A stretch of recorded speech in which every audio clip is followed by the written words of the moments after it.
Joining me is a gentleman with over 60 years experience in harness racing and counting, and he has enjoyed every minute of it. So it's been a pleasure to catch up with Ron Munnock. Well, Ron, good to catch up there. As I mentioned, over 60 years and still counting as far as harness racing is concerned. Yes, it's been marvellous for me. I've treated it as a hobby all the whole time, but I was had a job, and we've had, reasonable success, yeah. As a hobby trainer, how many horses would you have at any one time? Three tops, maybe one in the breaker's yard, Recently retired a few years ago from the Hawkesbury City Council, where you worked your way up from a labourer right up to the top. Yeah, I started in the council as a labourer, worked there for 33 years, worked my way up to a superintendent in charge of the yard, yeah. An enjoyable job that gave you the flexibility to remain passionate about harness racing? Yes, it did. I wouldn't say enjoyable in the latter years, but very flexible. I had a good overseer who was understanding. He had gallopers himself, so he knew, when race days come, you might be a little bit scarce, but no, it was good. It was a good time I had there. I've been retired now for 10 years. And Ron, working with the Hawkesbury Council, it is an area that's full of harness racing and also thoroughbred interest. Yes, Hawkesbury was a big harness racing interest. A lot of trainers, Peter Tritton and Johnny Heath and Freddie Leal, and the list goes on. And when the harness racing finished at the actual Hawkesbury galloping track, Freddie and his influences, they got the mile track that we work on today at Hawkesbury Hots track, yeah. 70 years of age, and your interest in harness racing was sparked as a 10-year-old. How did it all start to unfold? Well, directly across from us, our acres there at Oakville, it was Glen Idle Stud. Now, Wally Woods was the trainer there, and all the kids from the district all just ended up at the stables, afternoons, weekends, there was always something to do. I used to do the boxes there and get paid for the weekends, and swimming in the dam. We had ropes around the dam. We had where Wally used to swim the horses with the boat. We'd turn her upside down and do the huckleberry thing. And there was irrigation pipes to move. They'd just yell out and all the kids would come and, move everything in a short time. And then when harness racing was on a Friday night, well, all the Wally and his family and Nico and all them, they used to go to Harold Park. Well, we used to go to the house and we'd muck around in the house. They had a big billiard table, and yeah, it was good times back then, yeah. Bruce Woods and Peter Woods, and yeah. You've mentioned some of the names in that particular region, but at Riverstone at the time, Ted Messingham, Ray Merchant, Darrell Hillier, Bobby Allen, and gentleman Jim Castles. Yes, Jim, yeah. I still see Jim. He's not in the best of health. He lives right opposite us, actually. And as far as Teddy goes, he passed away just not so long ago. We're waiting for his funeral to come now. And the other guys, Bobby Allen, when I worked for Wally Woods, we'd go down to Bobby's and see what he was working to take their track and work them together, yeah. Where did Laurie Moles fit into this collection? Well, Molesy was there in Riverstone. He wasn't far from where Woodses were on Brighton Street there. And Molesy's track, we used to go up there and hobble up on Molesy's track, yeah.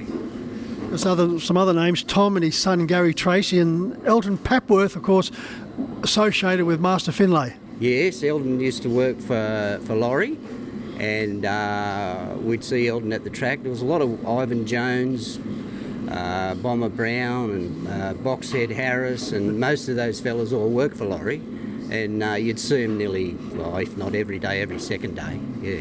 Another name I've just left to last because you've got a very interesting story.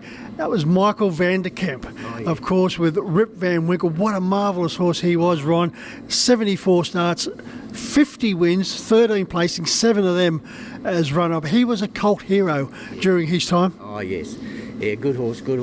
No one wanted him. Michael bought him at the sales. I think he's the only horse out of the mare that won a race. And he lived at the back of the Riverstone track where we used to work our horses in the early days.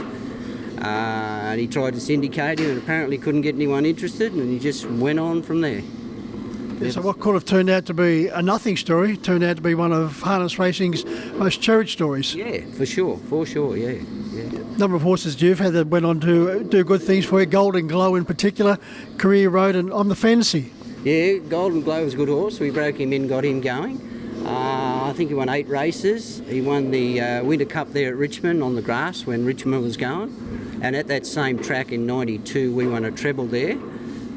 Malcolm, who I was just talking to here today, he was in those horses with us, yeah. You were telling me about an interesting story about a mare you had that, well, just looking at a photo just across from us of Jink Adios, and then you said that reminded you of a story of about a mare you had that you took all the way from Hawkesbury to Rockhampton to win a race. We certainly did. Hawkesbury was right-handed, for ones that didn't know, and she used to hit a knee. And we'd go there, and in the old system, the 3-year-olds could win 2 3-year-olds, then they become a maiden. Well, she was a maiden, and she kept getting knocked off by a 3-year-old. And I said to Dad, she's not going to win a race. I said, the weakest right-hand track is Rockhampton. He said, holy shit. So, anyway, me and my brother, Norm, packed it up, went up there. We stayed at Rodney Belford's, who we knew through Woodsy. We stayed there for probably a month. And then we moved up to Rockhampton, and she won her first 3 in a row there. She won 4 straight off the bat, yeah. Incredible story.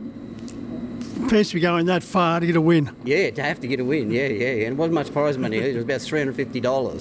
So it wasn't the money. It was never the money, you know what I mean? It was just the thrill of it. And I actually stayed on another 18 months there and got married up there to a wife, yeah. Who's still my wife now. She's been 45 years. So the trip was worthwhile on 2 accounts. Yes, that's right. She was a lucky girl. Your idol was none other than the great Kevin Newman. Kevin Newman, when we were kids at Woodsy's place, another mate of mine, Paul Ward, who lived across the road, I was best man at his wedding. We used to muck around. I'd call myself Kevin Newman and he'd call himself Vic Frost. And I used to actually tie the knots in the reins. I don't know whether anybody else noticed it, but Kevin used to have knots in his reins up about, I don't know, probably 18 inches from the grips. And it was because Johnny Shee was a bit smaller and he used to have to shorten the reins. Yeah, I asked Kevin about it years and years later, yeah. Well, Kevin Newman was your idol as far as the participants, trainer or driver, but when it comes to the horses, we share the same one, Popular Arm. Popular Arm, most exciting pacer, I reckon. When he'd sit back and then take off, the crowd would just roar, you know, yeah. Yeah, he was my favourite, yeah. You've extended your harness racing passion, interest now into your own podcast. When did all that come about? Last year we put something together, me and my son-in-law.